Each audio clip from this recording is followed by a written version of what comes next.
Abrimos una nueva edición de Café Financiero con toda la información necesaria para cuidar tu dinero.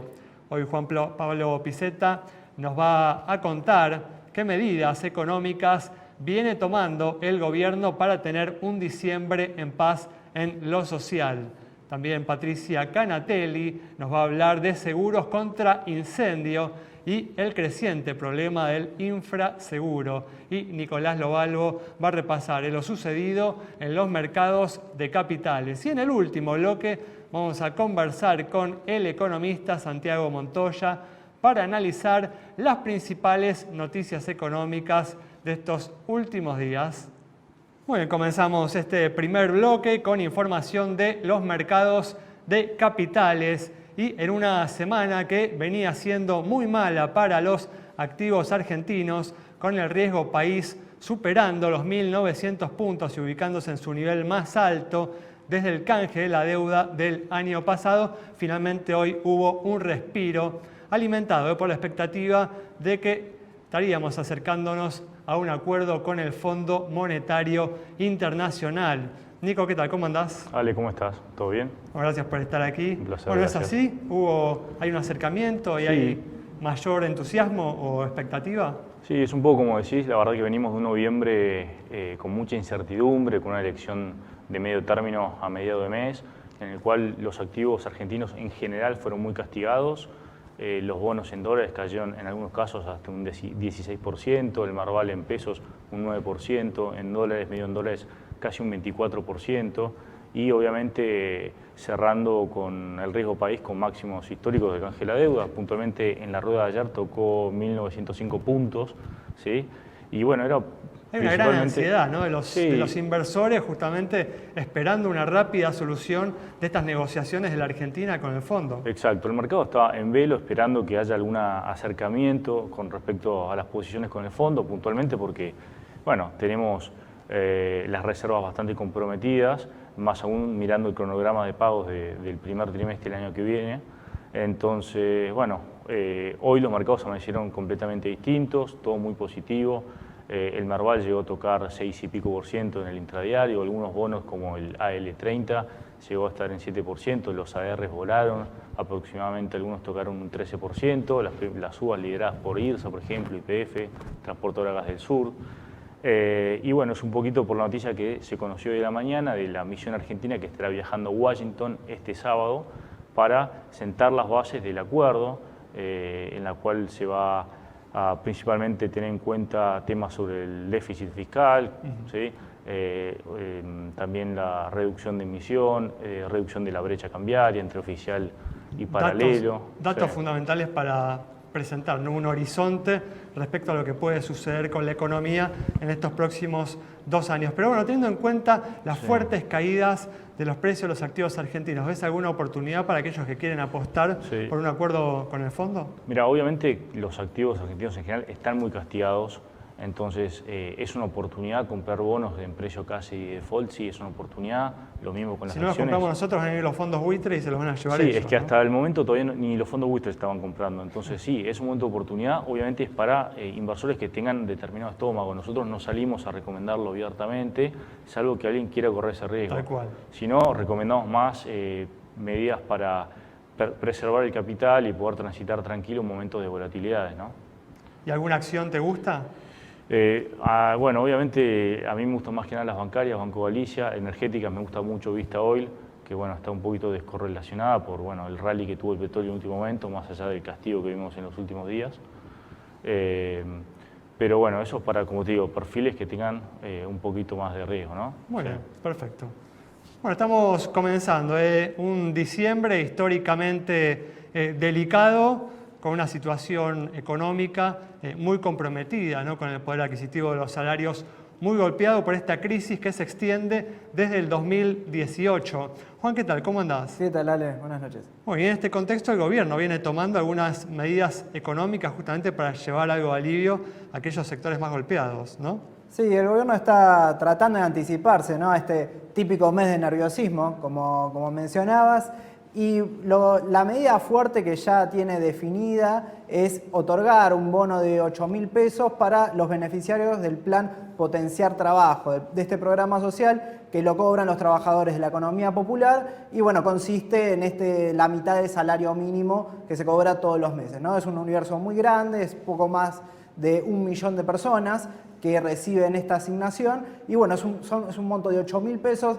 dirigido, destinado hacia aproximadamente el 20 de diciembre, antes de la fiesta, por supuesto, para llevar un cierto alivio para la mesa familiar de las fiestas, ¿no? Pero bueno, no es la única medida, ¿no? También porque obviamente la economía es mucho más amplia y trata de ajustar la Secretaría de Comercio Interior a una serie de acuerdos que hacen muy sensible, ¿no? También para este medio año, como son los productos de la canasta navideña, ¿no?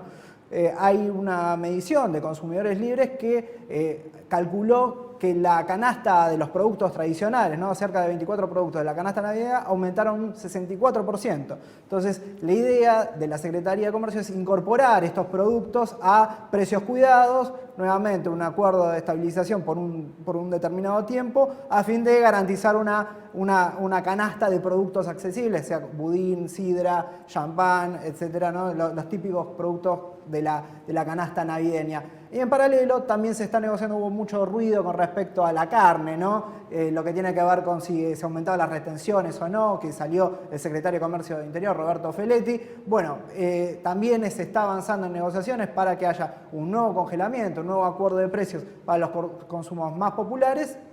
Y en paralelo también con lo que tiene que ver con aceites, que si bien se está cumpliendo el precio del congelamiento, hay faltantes, ¿no? En los supermercados y góndolas. Muy bien.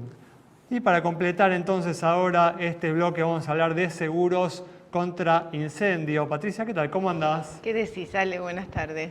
Bueno, una cobertura que hoy presenta una grave problemática que se ha agravado, ¿no? En estos últimos años con la fuerte inflación, que es el tema del infraseguro, ¿no? Efectivamente, en este momento hay estadísticas de superintendencia, de las asociaciones de compañías aseguradoras, inclusive informes y solicitud de tratar de mejorar esta situación, de salir un poco de esta situación sobre el tema del infraseguro. Claro, recordemos qué es esta problemática, ¿no? Que por ahí, para aquellos que no están familiarizados con la tecnología, con la terminología, no saben de qué se trata. Infraseguro es asegurar un bien al menor valor que el real.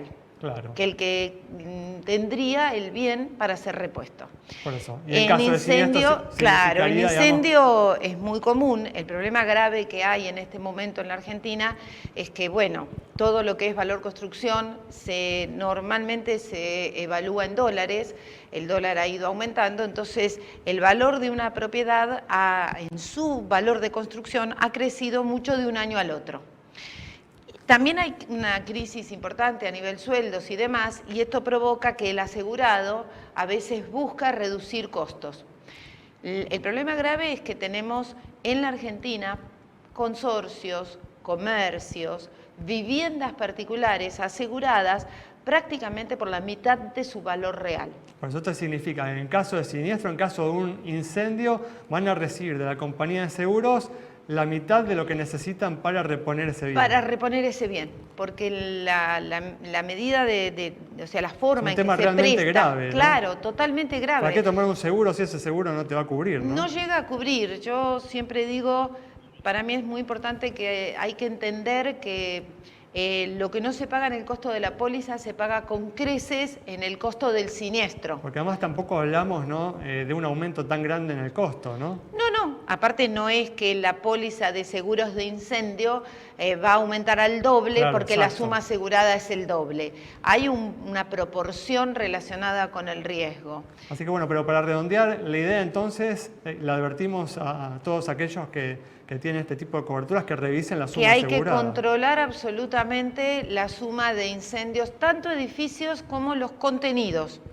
Porque entre la medida en que se presta el servicio y los aumentos importantes que ha habido, y hoy en la Argentina entre el 60 y el 70% de las pólizas existentes están en infraseguro. Muy bien, es un tema realmente importante que hay que tener presente, ¿eh? Así que fíjense entonces en su póliza cuál es la suma asegurada, si esta cubre adecuadamente el costo de reposición del bien asegurado. Cerramos con esta información, este bloque. Quédense con nosotros, en instantes regresamos con mucha más información.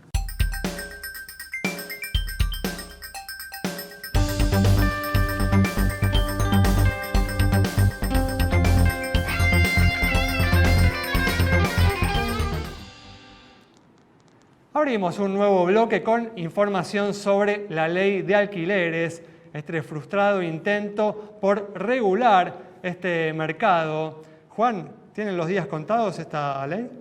Tiene los días contados porque hubo muchísimo movimiento. Desde la semana pasada fue el presidente de la Cámara de Diputados, Sergio Massa, que anunció, que confirmó que la ley fracasó. Es el diagnóstico que hoy tiene el gobierno sobre la ley de alquileres.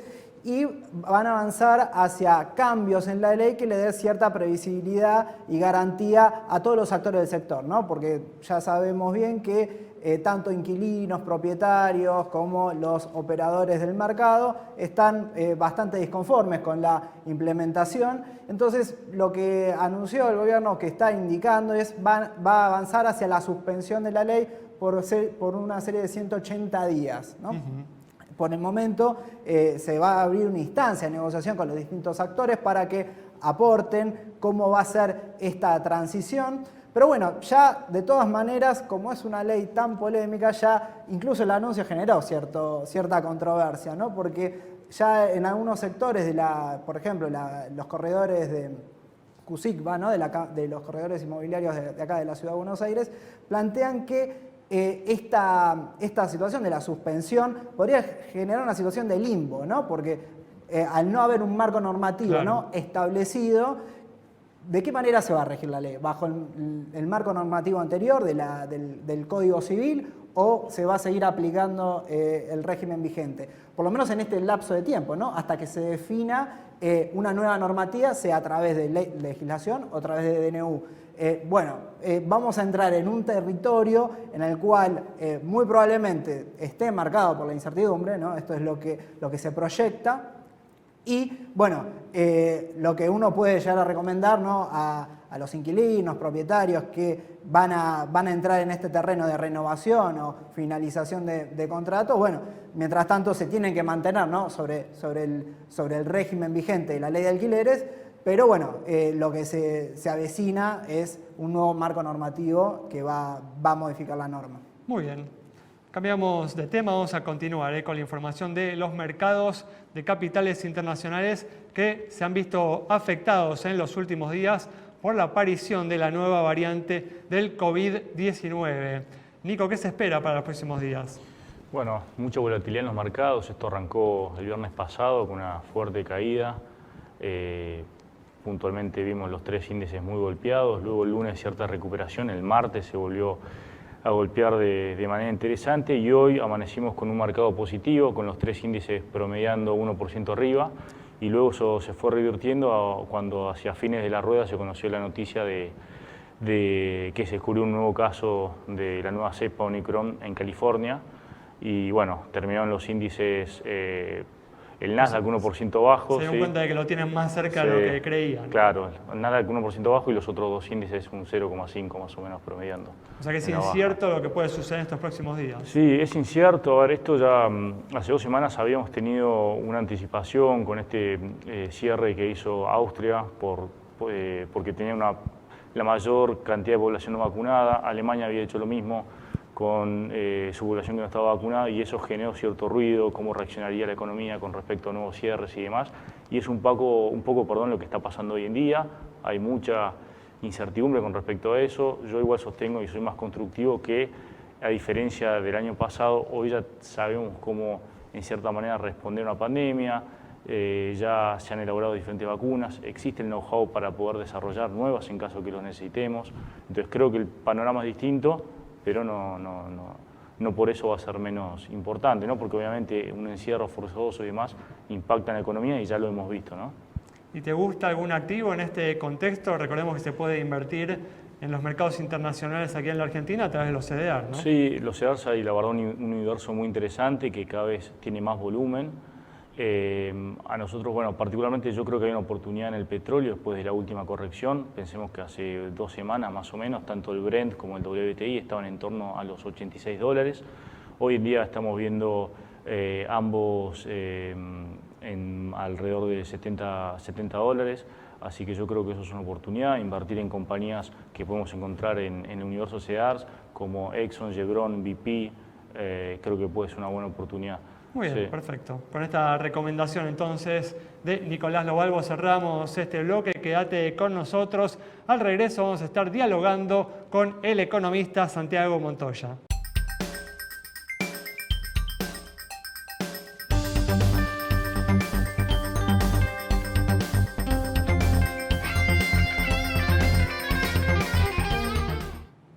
Abrimos ya este último bloque con la presencia del economista Santiago Montoya para analizar los hechos más destacados en materia económica de estos últimos días. Santiago, ¿qué tal? ¿Cómo andás? Muy bien, muy bien. ¿Cómo estás? Gracias por invitarme.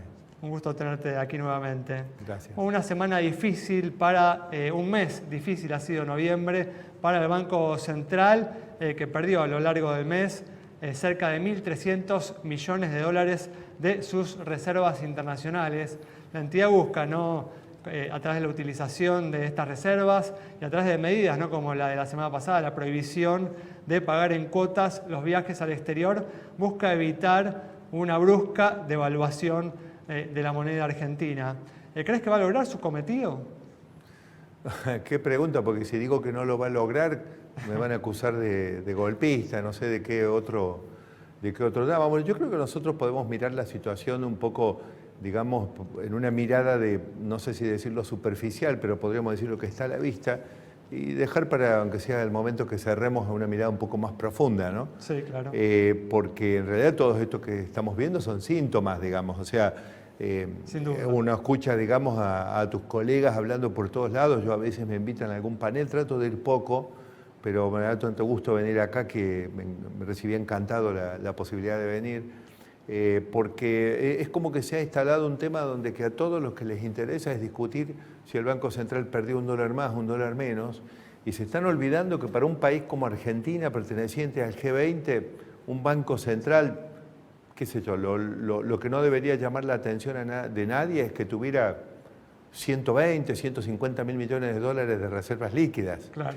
Y acá lo que estamos viendo es si le quedaron 2.800 o si le quedaron 1.700. Lo que pasa es que son muchos años de mala gestión económica que nos han llevado a esto. Por lo tanto, digamos, si no te molesta, digamos, corregiría tu comienzo y no es que fueron horas difíciles para el Banco Central o una semana o un mes. La realidad es que son épocas difíciles. Años difíciles. Claro, y cuando hablamos del Banco Central, mejor para la economía argentina y para la Argentina, porque el Banco Central es el que administra, podemos decir, la cuestión monetaria, financiera y los dólares, sobre todo, los dólares los guardan ellos. Un contexto de desconfianza enseguida pega en el Banco Central. ¿Qué es lo que nosotros vemos? Cuando el Banco Central está calculando 3.000 millones o 2.900, es porque verdaderamente a lo largo del tiempo la confianza se perdió en el país, en la economía, y se fueron perdiendo los dólares. Entonces, esa me parece a mí que es la situación de fondo, que tiene otro trasfondo, para mí un trasfondo macroeconómico, un trasfondo fiscal complejo, pero vamos a las medidas concretas. No podés comprar pasajes en cuotas, evidentemente esto ya son maniobras de último momento. Manotazos. Sí, más bien desesperadas, que podrán atajar a que algunas personas viajen y en una de esas consuman un poquito más de dólares en la temporada turística, pero estamos hablando, digo, si un país que pertenece al G20 no puede permitir que sus ciudadanos, pagándose de su bolsillo, vayan y vuelvan a hacer lo que les dé la maldita gana afuera y encima los funcionarios salen a juzgarlo. No, pero vos viajás porque te gusta tomar sol en la playa y está mal que tomes sol en la playa. No podemos estar en eso. Somos un país del G20. Entonces, nosotros lo que quisiera pasarle como mensaje a tu audiencia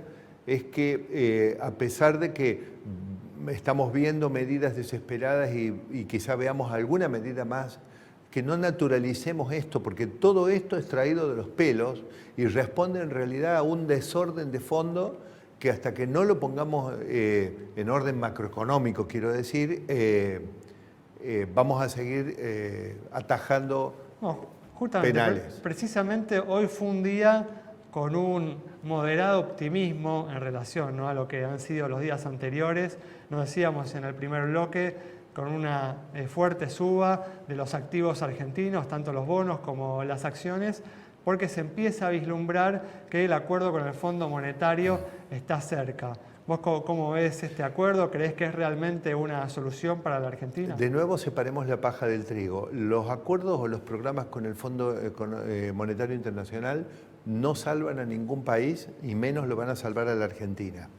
Lo que puede salvar a la Argentina es un programa económico argentino que eventualmente el Fondo Monetario, si ese programa por un lado es consistente y por otro lado el Fondo Monetario de alguna manera digamos, se convence de apoyarlo, lo puede apoyar. Tomo el ejemplo de dos casos previos donde Argentina tuvo programas propios argentinos que el Fondo Monetario inicialmente no los quería, pero que con fuerte discusión de las autoridades económicas de las épocas, de los dos casos, finalmente el fondo los apoyó y los dos fueron exitosos. Uno fue el Plan Austral, donde el Fondo Monetario a Surruil no le quiso dar el apoyo y Surruil protagonizó un video dando vuelta en YouTube, el mismo Surruil me lo contó, una discusión de casi 3 horas, me parece que era Camp de Sus, en Washington, hasta que el fondo entendió que ese era el programa del país y que tenía que apoyarlo. Y el otro, la convertibilidad. Cuando Cavallo lanza la convertibilidad, él la anunció en marzo del 91, marzo, y recién se convirtió en ley en abril, pero ya empezó a operar en marzo. El Fondo Monetario se retiró. Ahora, después cuando el Fondo Monetario vio que la inflación caía rápido en julio de ese mismo año, volvió al fondo y apoyó. Ahora, quiere decir que tanto en el caso del Plan Austral como el Plan de Convertibilidad no eran programas del fondo, eran programas argentinos. Después habrán fracasado por otros motivos que no eran el fondo. El Plan Austral no fracasó por culpa del Fondo Monetario. Y la convertibilidad no se fue al bombo por culpa del Fondo Monetario, se fueron al bombo por problemas políticos argentinos. Entonces digo, en este caso, recién mencionabas el riesgo país en 1820. Fíjate lo que son las cosas que yo siempre les digo a las personas, que no se olviden que cuando hay noticias catastróficamente malas de un día para otro o que son extraordinariamente buenas, salvo que sean cataclismos naturales, que por desgracia un tsunami o algo, que eso sí son hechos súbitos, en general las cosas de un día para otro no se ponen tan bien ni no se ponen tan mal. Sin duda.